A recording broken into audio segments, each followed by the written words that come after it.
سب سے پہلے حضرت مفکر اسلام شہزادہ غوث اعظم ڈاکٹر پیر سید عبد القادر جیلانی شاہ صاحب کی ویڈیوز کو حاصل کرنے کے لیے جیلانی میڈیا کے یوٹیوب چینل کو سبسکرائب کریں اور بیل آئیکن کلک کریں۔ ویڈیوز اچھی لگے تو تھمز اپ دیں۔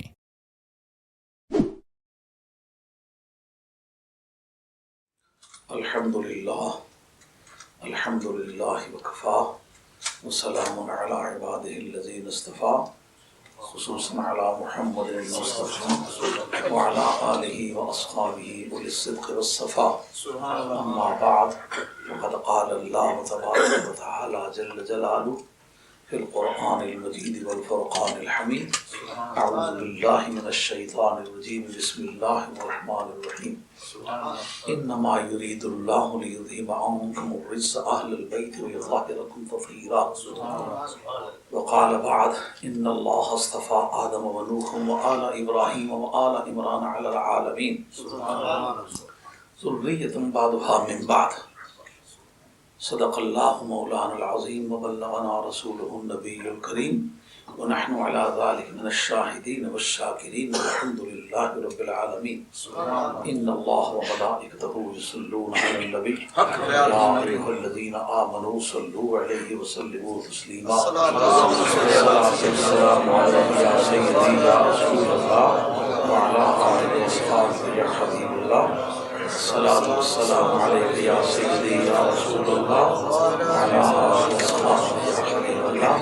الصلاۃ والسلام علیک یا سیدی یا رسول اللہ وعلی آلہ واصحابہ یا حبیب اللہ۔ اللہ کے حضور انتہائی عاجزانہ دعا ہے کہ اللہ تعالیٰ صحیح بات کرنے کی توفیق عطا فرمائے۔ اگر کوئی غلطی سے کوئی غلط کلمہ زبان سے نکل جائے تو اللہ تعالیٰ توبہ کی توفیق عطا فرمائے۔ اور آپ سے بھی درخواست کروں گا کہ آپ بھی میرے لیے معافی کی درخواست کریں۔ اللہ کا شکر ہے جتنی باتیں آپ سے کی ہیں وہ سینہ زوری سے نہیں کی ہیں، بلکہ جو کچھ سمجھا ہے ایمانداری سے وہ باتیں کی۔ اگر کل بھی کوئی بات ایسی سمجھ میں آ گئی جو آپ نے بتلائی ہوئی ہے وہ غلط نکل آئی تو میں انشاءاللہ آپ تک پیغام پہنچانے کا پابند ہوں، ہاں کیسے بھی حالات ہوں، اور یہ بات بتانے کا پابند ہوں کہ کل میں نے آپ کو یہ بات بتلائی تھی، آج وہ بات غلط نکلی ہے۔ میں اللہ کے حضور توبہ کرتا ہوں، آپ کو بھی نصیحت کرتا ہوں کہ آپ بھی توبہ کریں اور آئندہ یہ عقیدہ نہیں رکھنا۔ کیوں؟ یہ دنیا ہمیشہ رہنے کی چیز ہو تو پھر تو بول بالا رکھنا ایک مقصد کی چیز ہے۔ یہ تو چند روزہ زندگی ہے، اس بارگاہ میں چل کے پیش ہونا ہے جہاں سچائی کے سوا کوئی بات قبول نہیں ہوتی۔ اس لیے مرتے دم تک سچائی کی تلاش کرنا اور اپنی منزل کی تلاش کرنا کہ میں کہاں کھڑا ہوں، یہ ایک مقصد کی چیز ہے۔ اس میں کچھ نہیں دھرا ہوا کہ کوئی کہے یہ بہت پڑا ہوا ہے، یہ بڑا زبردست ہے، یہ سب سے سخت ہے، اس جیسا کوئی پڑا ہوا نہیں۔ یہ مقصد کی باتیں نہیں ہیں۔ مقصد کی بات یہ ہے کہ رب کہے تیری سرگرمیاں مجھے منظور ہیں، تو نے جو کام کیے ہیں مجھے پسند آئے۔ تو میں نے جو قرآن مجید کے 2 موقع آپ حضرات کی خدمت عالیہ میں تلاوت کیے ہیں، یہ ان ایام میں موضوع سخن بنے ہیں۔ ایک تو یہ کہ جس وقت اللہ تبارک تعالیٰ نے یہ بات فرمائی کہ انما یرید اللہ لیذہب عنکم الرجس اہل البیت ویطہرکم تطہیرا، کہ اللہ تبارک تعالیٰ ارادہ فرماتے ہیں، وجود اس کے نہیں ہے کہ اللہ تبارک تعالیٰ ارادہ فرماتے ہیں کہ تم سے ناپاکیزگی کو دور کر دے اے گھر میں رہنے والوں، اور تمہیں پاک کر دے جیسا پاک کرنے کا حق ہے۔ اس سے ایک سوچ اس طرف کام کرنے لگی کہ جس وقت پاک کرنے کا اعلان ہوتا ہے تو پہلے پلید ہونا شرط ہے۔ جب تک کوئی ناپاک نہ ہو اس کے لیے یہ کہنا کہ اس کو پاک کرو یہ صحیح نہیں۔ ان کا یہ خیال ہے کہ میرا یہ کپڑا ہے، یہ میں دھونے کو دیتا ہوں، یہ پاک کر دو۔ اگر پہلے ہی سے پاک ہے تو یہ تحصیل حاصل لازم آئے گی، یعنی جو چیز مجھے پہلے سے حاصل ہے وہ میں حاصل کرنا چاہتا ہوں۔ یہ کسی بھی عقل مند کے نزدیک صحیح نہیں ہے۔ جیسا کہ یہاں چھت ہے اور یہ دھوپ سے بھی اور بارش سے بھی روکنے کے لیے چھت کافی ہے، میں نیچے چھاتا لگا لوں تو اس کا نام ہے تحصیل حاصل۔ یہ چھاتا روکے بارش کو یا دھوپ کو، تو کہنے والا کہہ سکتا ہے جو چیز تمہیں پہلے سے حاصل ہے وہ تم کیوں کر رہے ہو؟ اس لیے وہ سمجھتے ہیں اگر وہ پہلے ہی پاک ہیں تو پھر رب یہ کیوں کہتا ہے کہ اللہ تبارک و تعالیٰ تمہیں پاک کرنا چاہتا ہے؟ اس کا معنی پہلے وہ ناپاک تھے۔ جناب وہ کیا ناپاکیزگی تھی؟ کہنے والے کی سوچ ہے کہ ان کے دماغوں میں تکبر کے بت تھے، تکبر کے بت تھے، وہ نکالنے کے لیے۔ اور ساتھ ہی یہ بھی کہا کہ یہ لوگ ترجمہ کرتے ہیں اللہ انہیں نے پاک کر دیا، یہاں کہتا ہے پاک کرنے کا ارادہ کرتا ہے، پاک کر تو نہیں دیا، پاک کر دینے کا ثبوت تو کوئی نہیں ہے۔ اب چند باتیں اس جگہ جواب طلب ہیں۔ پہلی بات یہ کہ اللہ تبارک و تعالیٰ یہ فرماتے ہیں تاکہ اللہ تمہیں پاک کر دے، تو کوئی پلیدی پہلے ہونی چاہیے۔ اب میں اس کے جواب میں عرض کروں گا کہ اگر ایک شخص کا وضو ہے اور وہ ایسی حالت میں وضو کرتا ہے، جائز ہے ناجائز ہے؟ کیا رائے ہے؟ مزید اس میں طہارت آئے گی نہیں آئے گی؟ اس کا مطلب یہ ہے کہ طہارت کے مختلف مدارج ہیں، طہارت کے مدارج میں ارتقاء ممکن ہے، جتنا صاف ہے اس سے صاف کیا جا سکتا ہے، جتنی طہارت ہے اس کی طہارت میں اضافہ کیا جا سکتا ہے۔ وَلَلْآخِرَةُ خَيْرٌ لَكَ مِنَ الْأُولَى، جتنی طہارت مل چکی ہے اس سے زیادہ ممکن ہے۔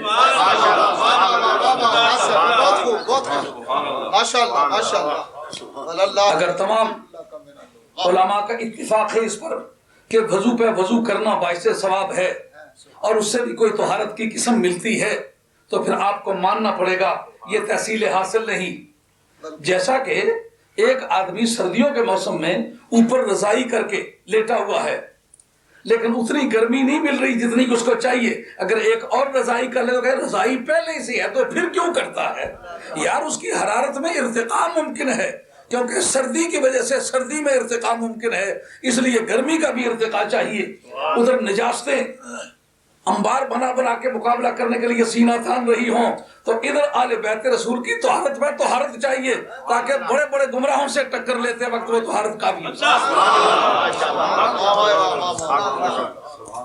اگر یہ باور نہ ہو تو میں آپ سے عرض کروں گا، قرآن مجید جب کہتا ہے اولئک الذین ھدی اللہ فبہداہ مقتدی، کوئی حافظ آپ میں ہے؟ کوئی نہیں ہے؟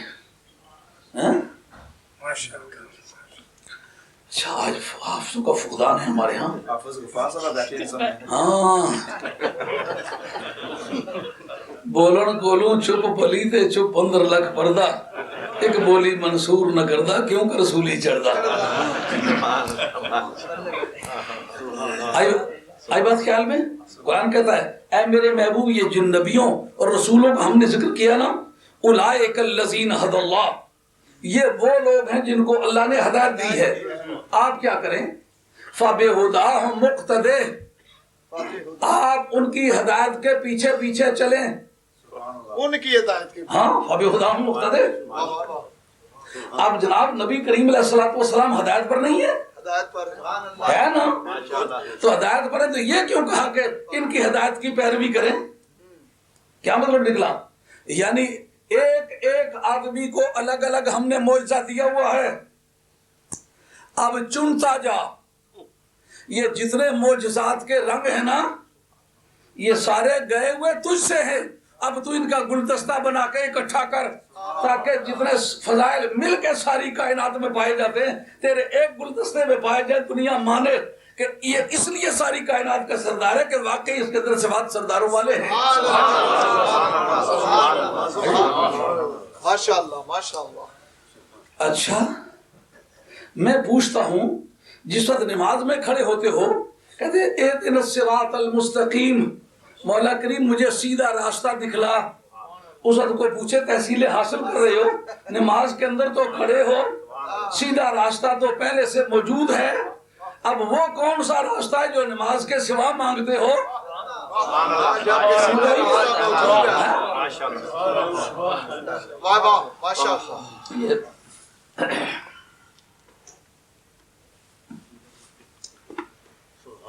یہ میرے پاس شہاب الدین خفاجی رحمۃ اللہ علیہ کی خفاجی شریف ہے جو بیضاوی کی شرح ہے، اور یہ 11ویں صدی کے آدمی ہیں، مصری عالم دین ہیں، اور انہوں نے اس پر لکھا ہے کہ یہ تحصیل حاصل بنتی ہے کہ نہیں بنتی۔ اچھا، یہ جو آیت میں نے پیش کی ہے، اولئک الذین ھدی اللہ فبہداہ مقتدی، اے میرے محبوب ان کو اللہ نے ہدایت دیا تھا، آپ ان کے ہدایت کی پیروی کریں۔ حضرت علامہ فخر الدین رازی نے تفسیر کبیر میں لکھا ہے کہ ہدایت پیروی ہوتی ہے یا اصول دین میں یا فروع دین میں۔ اچھا، تو جب حضور کا دین ناسخ الادیان ہے، جب سرکار کی شریعت ناسخ الشرائع ہے، جب آپ کا مذہب ناسخ المذاہب ہے، جب آپ کی کتاب ناسخ الکتب ہے، تو پیروی کیا کرے؟ ماشاءاللہ، واہ، کہ یہ جتنے گلدستے پڑے پہچان یہ تیری بارگاہ سے گئے ہوئے ہیں نا، واہ واہ، ماشاءاللہ، ان کو اکٹھا کر۔ پہچان۔ ہاں، ابو بکر اندلسی نے احکام القرآن کے اندر لکھا ہے کہ تمام انبیاء و مرسلین علیہ السلام کی شریعتیں اور ان کی سٹیٹیں یہ نبی کریم علیہ السلام کی ایکسیڈنگ سٹیٹس ہیں، ریاست ملکہ ہیں۔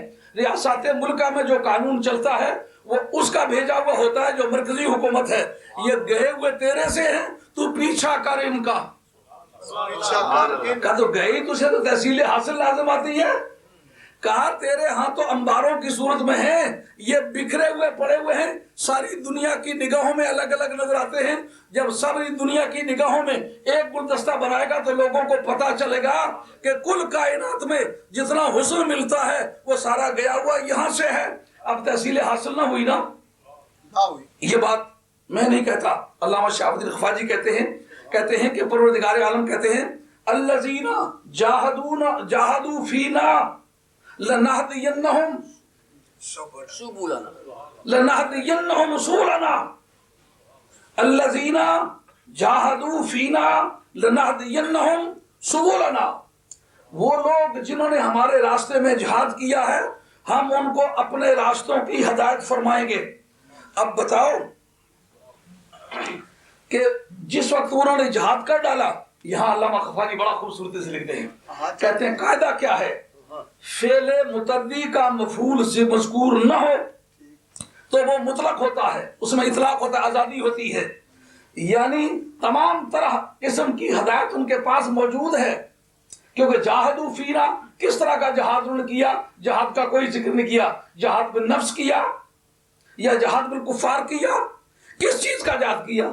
کہا آگے اس کا مفعول ذکر نہ کرنے کا مقصد یہ ہے ہر طرح کا جہاد کیا، ہر جگہ جہاد کیا، ہر وقت کیا، ہر نیک مقصد کے لیے کیا۔ جب یہ سارا کر چکے تو پھر ان کے پاس ہدایت ہوئی کہ نہ ہوئی؟ رب کہتا ہے لنہدینہم سبلنا، ہم ان کو اپنے راستوں کی ہدایت کریں گے۔ تو تحصیل حاصل ہوئی؟ ہدایت پہلے ملی ہوئی ہے، جہاد جو کر چکے ہیں، ہدایت یہ میرے پاس کتاب موجود ہے، یہ علامہ شہاب الدین خفاجی رحمۃ اللہ علیہ اس مقام میں صفحہ یہ جلد نمبر 1 ہے جی، اور صفحہ نمبر 129 ہے، اور اس کے اندر یہ فرماتے ہیں کہ پروردگار نے یہ جو فرمایا کہ میں ان کو اپنے راستوں کی ہدایت دوں گا، اس کا مطلب یہ کوئی نکال سکتا ہے کہ ان کو پہلے ہدایت نہیں تھی؟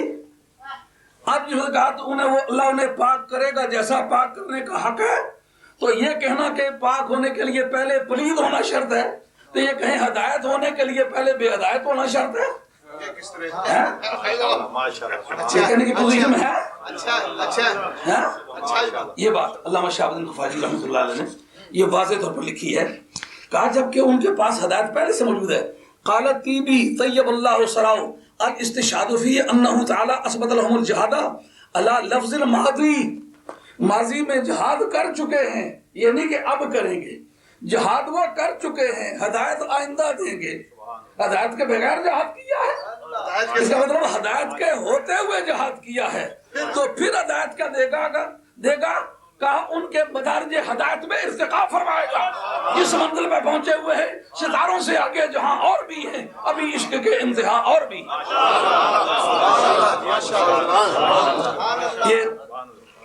یہ بی جو ہے ان 9 جلدوں میں مشکات شریف کی شرح ان کی لکھی ہوئی ہے، اور لطف کی بات صاحب مشکات شاگرد ہیں اور طیبی جو ہیں ان کے استاد ہیں، اور سب سے پہلے مشکات کی شرح یہ لکھی گئی ہے غالباً 737 میں علامہ ولی الدین تبریزی نے مشکات لکھی، اور یہ 745 میں انہوں نے استاد ہو کر کے اس کی شرح لکھی، وہ طیبی ہے۔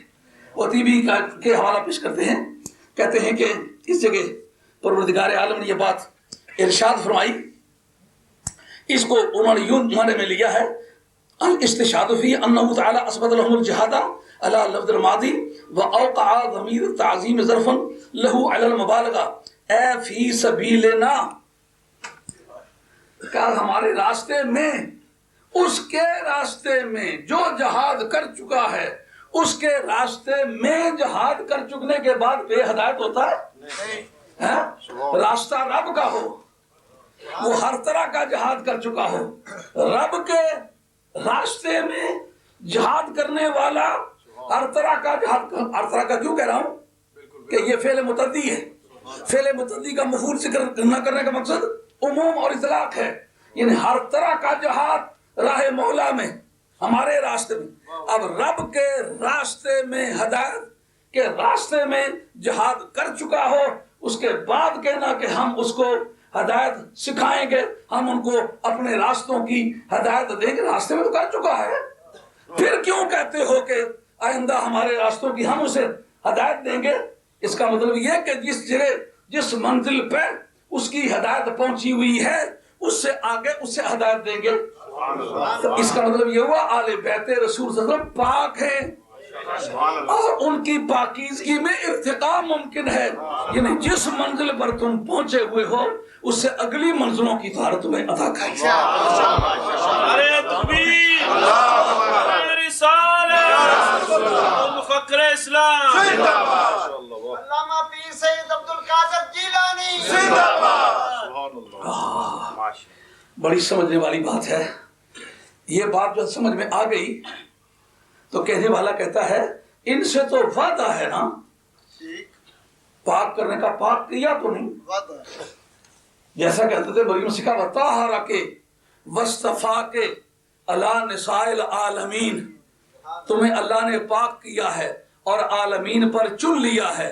اب ہم یہ پوچھنا چاہیں گے ان کی جو حسنین کی جو ماں ہے، اگر وہ جناب سیدہ مریم سے پہلے ہی افضل ہو تو پھر کیا معنی نکلے؟ جس کو اس نے رب نے چن لیا ہے نا، یہ اس کی سردار ہے، اس کو کہہ رہا ہے تاکہ تمہیں پاک کر دے، اس کی پاکیزگی کے تمہارے پاس شہادت موجود ہے نا۔ ماشاءاللہ، سبحان اللہ، سبحان اللہ، سبحان اللہ۔ میں آپ کو دکھاتا ہوں۔ الصلاۃ والسلام علیکم۔ الصلاۃ